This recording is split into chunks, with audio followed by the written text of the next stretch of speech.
Well, hey everybody, it's Paul. Welcome again to the channel. I appreciate you stopping by for a visit. I just wanted to talk about today something that me and Ben, I would say argue, but argue is too strong of a word, but we discuss, we kind of go over, it's the root of our discussions all the time, it seems like. And let me see if I can encapsulate it clearly. It's not going to be easy because it's got a lot of nuances to it, really. But let's talk about tools, right? Now, let's not argue about the specifics. Let's just assume that DeWalt tools are the best tools. They're the most expensive tools, but they're the best tools, okay? And they're great tools. If you buy DeWalt, you're going to be happy with it. It's going to perform. It's going to do its thing. But now, let's say, and there are DeWalt people. Ben, obviously, is a DeWalt kind of guy. Now, I mean, I'm got nothing against DeWalt tools. I love DeWalt tools. If I could afford, I would buy nothing but DeWalt tools. But here's the catch. They cost so much more than, say, other brands. So, like, just say for XYZ tool, I can get for $100. Maybe the DeWalt one's $400. Okay, just for the sake of just rough figuring, say. So now, if you're a contractor and you're building houses every day, and your bread and butter depends on that tool, by all means, go out and spend the extra and get the DeWalt. You need it. That is how you earn your living. That makes total sense. But now say I'm just a homeowner. I buy like a cordless screwdriver. I may use it once a month, if that. Now, if I've got unlimited funds or, just extra money, sure, I'll go buy the better brand if that's what you want to do. But I don't. I buy the Ryobi. Now, here's the thing. The Ryobi says $100. It's never let me down. I've bought them over the years. In fact, the thing is, all my old ones work, and I've even got videos on these going back. Eventually, the batteries go bad, especially the old kind of batteries. They would only last so long, then they'd go bad. So then it was cheaper. Basically, they would give you 2 batteries and throw in the tool for free. But anyways, so it's like I got a whole bunch of them. None of them ever quit working. It's just the batteries that quit. So anyway, for me, it made, in my mind, in my judgment, better sense to buy the, not the least expensive tool. You can go and buy some crap ones or whatever, and some no-name brand ones, but to buy the lesser of these two, to buy the Ryobi, say. And because it performed perfectly fine for my needs. I'm not out there using it 8 hours a day, 5 days a week or whatever, rain or shine. It's like I just use it whenever I need it. So Ben always figures but he's not always doing the buying, but his default position is going with the top of the line, going with the brand. Now, I like brands. I like to buy brand names, and I understand sometimes you get more when you pay up. You don't always get the quality that you're paying for, that you're paying extra for. You may be getting some better stuff. Maybe it would last longer but are you going to use it that much? In other words, like if Ben's buying a speedboat, Ben is not going to buy a used boat like mine that, you can get for 10, 15 grand or something. No, he's going to go after the top of the line Mastercraft, brand new, generally. That's what he's, just like my car, right? So it's like, and I'm not saying everybody's got different needs. I don't do a lot of driving. I used to. Now I hardly drive a lot.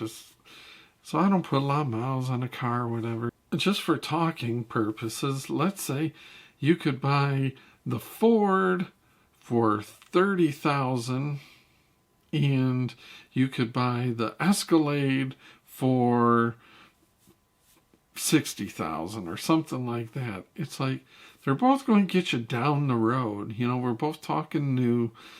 They're both going to get you down the road. One's just going to do it in a little bit higher, plusher standard, right? Maybe it looks a little bit better. Maybe it's got more features in it, you know, and all the toys and the bells and whistles and this and that, you know. For example, I bought a Kia. Why did I buy it? Because I had a good warranty and it was cheap for all the stuff I got on it. I got all the bells and whistles and it was still cheap. Now, Ben likes, he's always talking about the Honda. You know, we're talking about for these minivans or whatever. The Honda. Well, the Honda's great, but it seemed to me like it was so much more money. Like I could go through almost two, let's say 1.5 vehicles to equal one of theirs, you know? It's like, maybe it would last longer in the long run. Maybe if you're driving, you're putting 100,000 miles on it a year or something. I don't know if there's a right or wrong answer. I think so much of it depends on each individual case. But let me know what you guys think. In other words, are you a DeWalt kind of guy? Do you, or girl, of course, do you always buy the top of the line, the most expensive? Do you feel you get more value? Is it worth paying up, generally speaking, to get the best, more or less? I mean, I know like with cameras, there's always some that are so outrageously expensive. They're not even in the ballpark, but, you know, is for the average user, and I understand if you're a studio or you're making small movies or something, maybe you need the $3,000, $4,000, $5,000 camera. I mean, you're not going to go say with the top of the line camera that's 60 or 80 or 100,000, but maybe you need a $5,000 camera. But me, for a hobbyist, I mean, can't I get by with a $1,000 camera? That's what I'm saying. I don't know. I don't think there's always a right answer. I think a lot of it is situational. But let me know what you guys, do you tend to always buy the cheapest? I know what people are probably thinking, I always buy the cheapest. That's not the case, you know. Like, a lot of times, if you buy like no-name brand tools, you know, it's not going to last. It's just going to be junk more or less or something and fall apart on you maybe. I look for that sweet spot personally where I think price meets value, you know, and you have a pretty good overlap there. Like sometimes you get a way higher price, but the value doesn't go up quite as good as the price goes up, you know. It's just not, it's kind of lagging it. It's like, you know, they talk about like boats. If you want a fast boat, you know, you spend more money, get bigger engine. But it's the point of diminishing returns. It's like you start spending exponentially more money just to get an extra few miles or mile, half a mile. You know what I'm saying? It's like it gets to a point where it's just crazy. And so there's always a sweet spot. That's why I try to find that sweet spot where there is what I would say price meets quality, and that equals value in my mind. You know, if you go too less, the price is too low and you're not getting any quality, so there's low value there. If you go and pay way too much price, the quality isn't as high as the price, so there's not as much value there. But right in the middle, there's that sweet spot where there's like a good overlap between quality and price, and that's where you find your best value. In my mind, that's what I mean, it's all about balance, I think.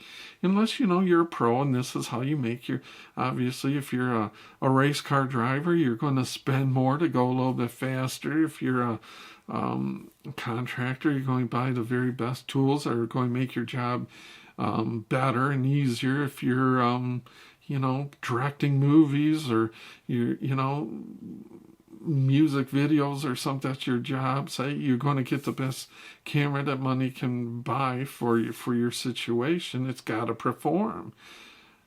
but I'm not the contract. I'm not the race car driver. I'm not the professional, anything. I just need stuff that gets me by. And Ben and I go round and round, and it's funny. It's comical to me.